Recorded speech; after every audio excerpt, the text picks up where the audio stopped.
Nicole Thomas, Nicolethomas, and I'm the president of Baptist Medical Center Jacksonville. How's it feel to say that? It is an honor, really, my opportunity to serve. Yeah, definitely. So can we go all the way back to 2016? Of course. Yeah. You were selected for this role at a pretty divisive time, right? For your role at that time. Yes. I couldn't imagine walking into a situation like that because just regular, everyday people, we felt it. You had to have felt that pressure, the divisiveness. Take us back to what that was like for you. Sure. So in 2016, I was selected as the first female president of a Baptist Health Hospital in its history. And in and of itself, that was heavy.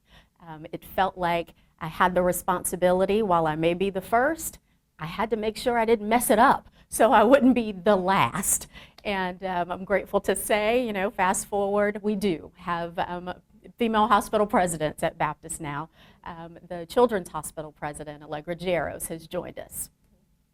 But at that time, while I was excited with the opportunity to lead my own team, be responsible for impacting the health of the community at northern St. Johns County and southern Duval, all of that was important to me, and the how I was going to do that was also important to me. So it was a time when the political dynamic, it was an election year, it was Hillary Clinton versus Donald Trump, and it was, and President Obama was going out of office.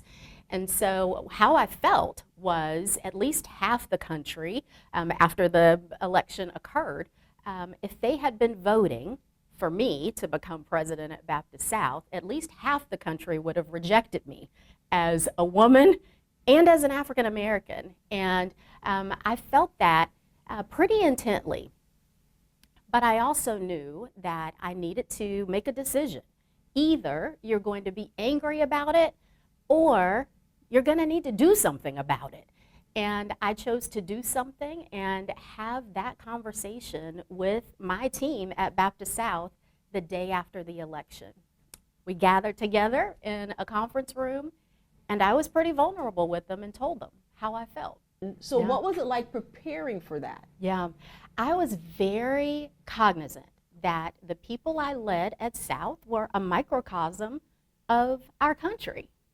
And we had all perspectives represented. And if I was going to step into this leadership role, they needed to see who I am, how my heart works, and how my head works. And that's what I decided to show them. It was the first opportunity to do that, but it wouldn't be right. We'd do that over and over again. And that literally is how I believe we built such a great team, right? Them being able to see, I feel, I hurt, but we're going to find the common mission, the common purpose that we can all get behind and bring our perspectives, bring our backgrounds, bring our thoughts to how to get to that place that we've agreed is the goal. And the goal is unity, right? And that's what I wanted to make sure that the team understood in that moment, that we could be the example of what unity looks like despite what might be happening outside in the world. Yeah. I want to ask you about this. Diversity, equity, and inclusion, dirty words these days in certain pockets of our country. Yeah. State. Yes. Community. How is it affecting you guys here at Baptist, what we're seeing, people getting rid of these policies in place? Yeah. So what I have tried to help shape, and I will say Baptist has been fantastic about coming alongside and defining diversity, equity, and inclusion as team engagement, right? The entire team is included in what we're trying to do is really make people feel like they belong in this space that gives them the opportunity to do their best work that helps our patients and helps each other really want to come back and do this hard work called healthcare. And so, for me, it's about team engagement. So if those are bad words, diversity, equity, inclusion, fine. We'll move on to talk about it in terms of quality, in terms of valuing people from different backgrounds, in terms of highlighting what our differences are that we can learn from. So we will figure out how to make people feel like they belong no matter what words we use. Let's talk about that, because president, that title, with that comes, you're the epitome of leadership, right? Sure. Every company you go to has different culture. To me, I look to Publix, Chick-fil-A. There's something special about their culture, right? Yes. Their people. Yes. What is it? What do you do here at Baptist to ensure good quality leadership that trickles down to your people? Yeah, I love that. I'm reminded of a quote every day. It's what charges me up, right? Leadership is about making people better and having it last in your absence. So the only way to do that is to touch somebody's heart. And I think about the leaders who have touched my heart that I would go through a wall for. That's why. It's because I know they care about me. I know that they're interested in my well-being, and they're trying to help me be my best self. And so for me, that's what this is about. This role is literally about helping the team, the 3,500 team members that I support here at Baptist Jacksonville, be their best selves, that they can then deliver on the high quality care that we want to deliver to our patients. They can do that in a way that exceeds their expectations, that we are a welcoming environment. When you walk through the hallways, people are saying hello and good morning, reducing the anxiety that is naturally here. We're a hospital, people are here with trouble. And so that literally is what leadership is about for me. Yeah. I lead with my head and my heart. You said that. Yes. You live by that. I do. You need both. Your head, because that's going to help you with the critical thinking skills to get to the solution to these hard problems that we're dealing with, right? Staffing. How do we have enough in this very challenging workforce where it's a competitive time? There are not enough of our specialty trained healthcare workers to do the work. We're living longer, we're going to need more. So you got to be able to lead with your head to come up with the solutions and deliver on the results. And you also have to lead with your heart. And for me, that means empathy, putting myself in others' shoes, but not even that. It's more than that. It is about feeling how they feel about whatever it is, even if it doesn't impact me the way it impacts them, right? So I feel with their heart, I see with their eyes, so that I can respond in a way that feels like I see them. Yeah. On our way up here, you were walking very fast. I said, oh my gosh, you're about how tall? 5 foot? That's one? it. I'm 5'9", and I had trouble keeping up with you, and I'm just like, oh my gosh, geez. she's so fast. And so I'm thinking to myself, what does a typical day for you look like? Is there such a thing as a typical day? Not Does really. your role change from day to day? But I will say, I owe the walking fast to my 6'4" husband. So in order to keep up with him, whoa, slow down. Right? So that's how you have to keep up, my 2 paces to his 1 stride. So shout out to Nicole Thomas. 6'4"? Yes. Wow. Okay. Okay. But somehow you're making it work, making it happen. That's right. Yeah. So you learn to walk fast. Yeah. Can we talk about how you guys met? I mean, where did you? Yeah, of course. So we met at church. Okay. So we both are members of Bethel Baptist downtown. And we were in singles ministry together. And I had seen him from afar, but he was so not my type. He was too tall. He was skinny. He was, right, like not my type. But over time, what I've learned, and this is, advice I give my girlfriends, this is not about the outside. It literally is about the heart. And we have the same heart for people, the same heart for service, for family, for our faith. And it has worked for 22 years. Congratulations. Thank you. You met your husband in Jacksonville, Yes. but your roots are in Houston, Texas. That's right. You're a Texas gal. I am. I'm a Texas girl. I want to say With boots and hats and the livestock show and rodeo. I grew up with that. All of it. Really? Oh, yeah. So you're fans of Beyonce and her country music right now, or not so much? I haven't heard it, but I'm all about it. Go for it, B. Oh dear. Well, let's go back to Houston, right? I Okay. think there's something special about folks in Texas. I feel like you guys are indoctrinated. They're indoctrinated since you're like children. There's something like you're taught in the classrooms. You're just extra proud of Texas. What is it? What is? I think that is actually right. It is innate, right? We want to be the most independent. We want to be the best. We want to be the biggest, right? Like everything's bigger in Texas. So that includes our egos. I don't know. But you know, you have really, you're you know, obviously very successful now, but you have humble roots. And I think there are a lot of people who are going to be watching this like, where did she come from? You know, how did she even get there? Can we go back to that, your Sure. start? Because how old were your parents when they had you? They were teenagers in high school. And I will say that it took a whole village, right, to get me where I am. But my parents were married and divorced, and each went on to find their life partners of 20, 30 years. But with all of that, my grandparents were they were the rock, right? And so when I arrived, they offered to send me to private school. And so my parents couldn't. So my grandparents stepped in. I lived with them and literally had 3 sets of parents. So I like to say I'm clearly high maintenance because no kid deserves all that. But that's what I had. And you know, learned to drive. My dad taught me to drive, to dance, to, you know, go out and risk, be the best I could be. My mom taught me nurturing and caring for others, and she is just a wonderful spirit. And my grandmother taught me to be bossy.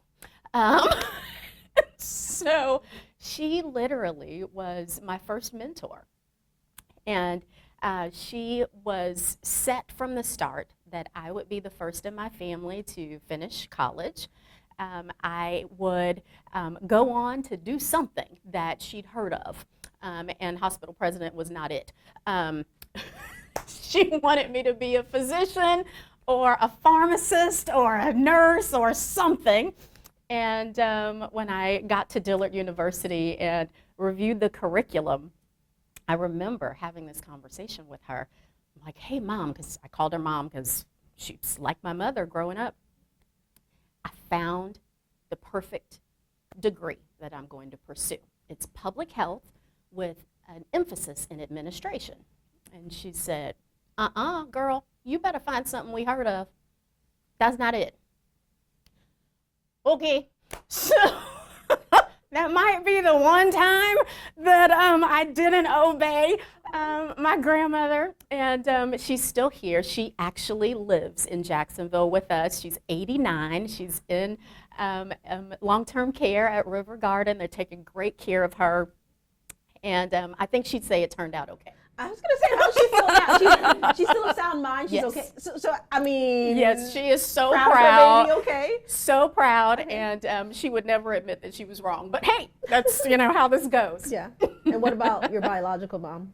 My biological mom still lives in Houston and is an incredible part of my life. She's an accountant, so she too got her degree after me, and has a ministry in Houston called The Point Christian Ministry with my stepdad, and they are pouring into lives every day, helping folks, give them hope that they can get through hard things, and they have been the rock for me to get through hard things. We have done that over and over again for each other. You said you were the first to get your college degree Yes. in your family. Yes. So you're used to being first, right? I guess You're so. used to having heavy burdens on your shoulders. I guess so. Yeah. Yeah. The oldest child, too. I have 2 sisters and a brother that I lost to murder. So hard things, right? That is what family is best at. My family has been just a solid encourager during that time, and it's been, despite not understanding why we had to endure that loss, the bond that's been created, the closeness of my sisters, and is something that I didn't have before. And so I'm grateful for that going forward, and it's one of the things that keeps me encouraged. Yeah. What was your brother's name? Joey. Yeah. I was 17 years older than him. I don't know what my parents were doing. But people thought he was my baby. And You treated him. I did. Okay. I did. And he graduated high school, and at 19, unfortunately, became a statistic in Houston. And I was angry about that for a very long time, and still hurt that someone took a life that was not theirs to take. Not everyone values life. Clearly. Yeah. But you clearly do. You fight to save lives every day, right? That is true. That is true. I would say that's a, it's one of the lessons that I would say is important in how to move forward after you've been in a very difficult situation, right? Life taken from you, but my everyday is saving lives. You can do hard things, and you can't quit. So when my brother was murdered, I literally wanted to give up. I wanted to curl up, and if I could have died instead of him, I would have. It is an incredible thing to want so badly for your family, your loved one, to get to fulfill their potential. And that was taken from us. And so, again, you have to decide. Are you going to be angry? Are you going to throw away the gifts that are in you? Or are you going to use them in a way that perhaps can help somebody? And I tell the story only because maybe it'll help somebody along the way. That while it may seem glamorous and prestigious and all of those things, we all have a story. We all have things that we have to get through to live the life that we're living. And it does make us who we are. You said Joey didn't get to meet his potential. Where would he be now, you think? Oh, you my ever stop to think goodness. about that? We have. We laugh about that because like my sister and I have 2 different ideas of what that might be. Okay. But he was on the path to become an engineer. And I don't see him engineering. I think he would have become some creative of some sort. With Creative gaming. engineer, completely I know, it's completely different. It's why we laugh about it, right? But that is the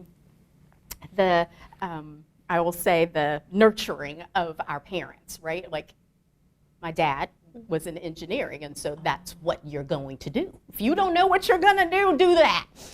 And so I think he would have figured it out eventually and gone on to, I don't know, be a graphic designer or some kind of tennis shoe creator or something. I don't know. Nicole, what year did you say he? It was 15 years ago this year. Yeah. It's been a long time, but it still feels like yesterday. I remember it so well. My husband holding me as we found out. And I remember thinking he's just a baby. He's just a baby. So here we are 15 years later trying to figure it out, right? Like we all have done what we needed to do to move out of that darkest place. And it never goes away. I probably was emotional and during this segment talking about it, but it comes up strong as you recount. Yeah. I remember us having a conversation a couple of weeks ago, and you were telling me about your grandmother who you care for. You moved her here just to be closer to you. You mentioned that in your TEDx talk, caring for others, and you encourage everyone else to do the same, in particular our elderly population. Yes. Why? So, well, I call my grandmother my elder baby. My dad left her to me. She's my paternal grandmother. And she is just a wealth of wisdom, and she was born in the 1930s, and so what she has seen and endured over the years, all of that has gone into why she was saying, do something we've heard of, because they weren't allowed to color outside the lines, right? And there wasn't even the thought that you're going to be the first to do it. You might follow somebody, but you aren't going to be the first. Just not that, just wasn't a part of who she was or is. And so all of that knowledge and history, our elders can pour that back into us to help shape, right? Not to limit, not to make it heavy, but to help shape where we go from here. And serve really as inspiration of what really is possible, right? If we had just said, that's okay, right? Segregation's fine, right? If we had just said, we'll just live like this, it's okay. We never would have been able to get to the place where we're all seen as being equal, that we're all the same when given the same opportunity, but given that equity is going to be an important part of that because we don't all start at the same place. And so some might need more help and support than others. That's equity coming into play. And so I think our elders give us that sense of what has been so that we don't forget our past, but they charge us with making sure that the future is better and giving us permission to do what it takes to make sure that it is. You mentioned your father gifting you pretty much with your grandmother. Yes. When did you lose your dad? The year after I lost my brother. Houston was a really tough place. It was a tough place. My dad, so let me start, I'll get the years straight here in a minute. But I moved to Jacksonville in 1996 to work for Mayo Clinic. And it was my first job out of, after getting my graduate degree, and my first entree into healthcare in a real way. And they were an incredible source of creating what is today a healthcare executive that understands both clinic operations and hospital operations. And what I found is that's really rare. Either you grow up in hospitals or you grow up in physician clinics. You don't usually get to do both. And so I had the opportunity to do that. And that made me attractive to others.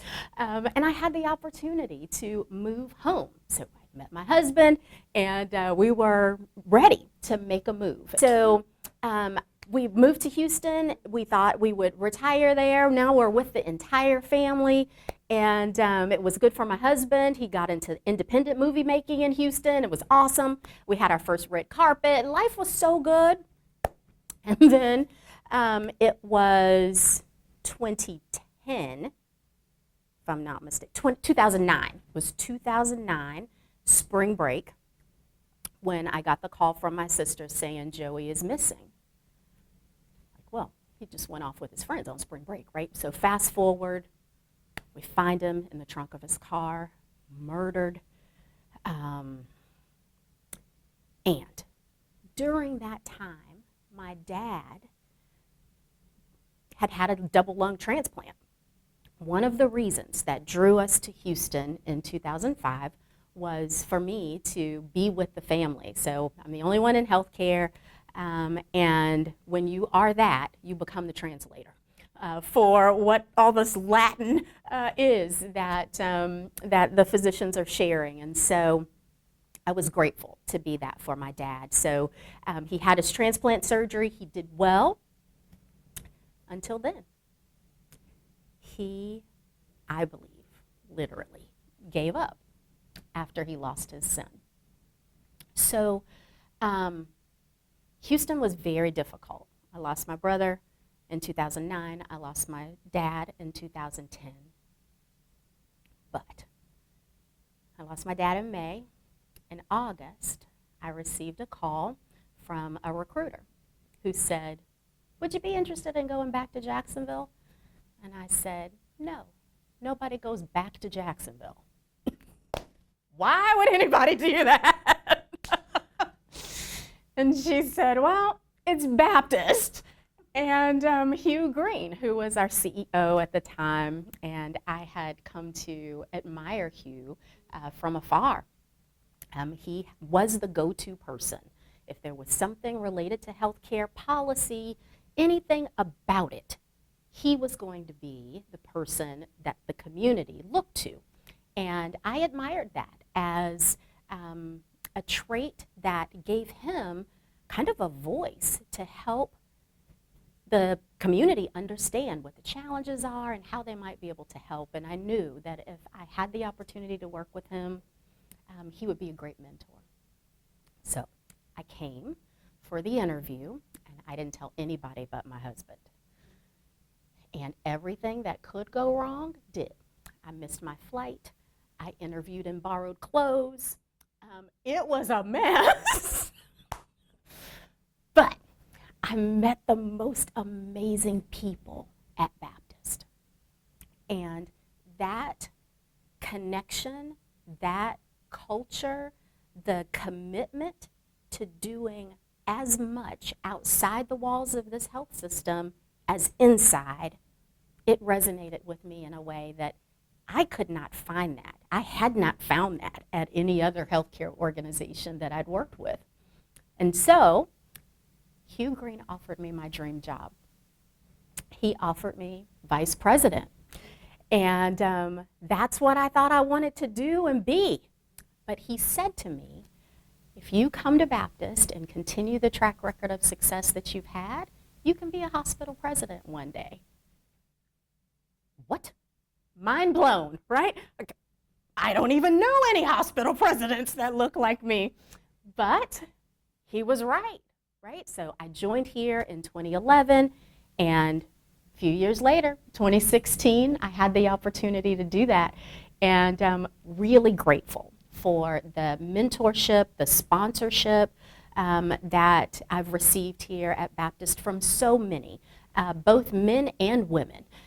It has been an amazing journey, and now my responsibility is to make sure that same culture that impacted me and drew me away from my family, the same commitment to do as much outside the walls as in, that I carry that forward as a leader here at Baptist. Yeah. You know, Nicole, everyone talks about purpose, them trying to find their purpose. You're clearly walking within your purpose within these walls at Baptist, but also outside of. I want to talk about some of the things you do for our community here, not just in Jacksonville, but the First Coast overall. Oh, thank you so much. It is so important to me, first, to impact the lives of children. We don't have our own, but that is our future.